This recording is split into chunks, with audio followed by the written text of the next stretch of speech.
Last পার্টে তোমরা দেখলেই আমরা টি ফ্যাক্টরিতে এসেছিলাম, তো এখানেও আমাদের টিকিটের সাথে টি টেস্ট করার ছিল আর কি। তো এখানে আমরা টি টেস্ট করেছিলাম, বেশ ভালো ছিল। আর এখানে বাইরে প্রচুর ধরনের এখানে শপ ছিল যেখানে কিনা তোমরা টি কিনতে পারবে।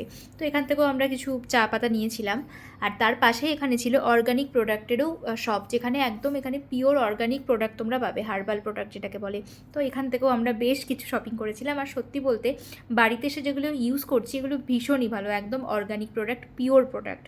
তো তারপরে এখানে চকলেট ফ্যাক্টরিও ছিল, সেটাও ভিজিট করলাম। তারপর এখান থেকে আমরা বেরিয়ে গেছিলাম, এখানে একটা সিল্ক ফ্যাক্টরিতে আমরা গেছিলাম, যেখানে কিনা পিওর সিল্ক, সাউথের সিল্ক আর কি, সেখানে প্রোডাকশান হয়। তো এখান থেকেও আমি কিছু শপিং করেছিলাম। এখানে 500 টাকা থেকে 30,000 টাকা অবধি শাড়ি ছিল। Canara silk, Mysore silk, Karnataka silk, বানানা সিল্ক, প্রচুর ধরনের সিল্ক ছিল। তার এই শাড়ির দোকানের ওপরেরই এখানে হ্যান্ডক্রাফটেডেরও জিনিসপত্র ছিল, আর ভীষণই সুন্দর ছিল প্রত্যেকটা জিনিস। তো এই ছিল আজকের ব্লগটা।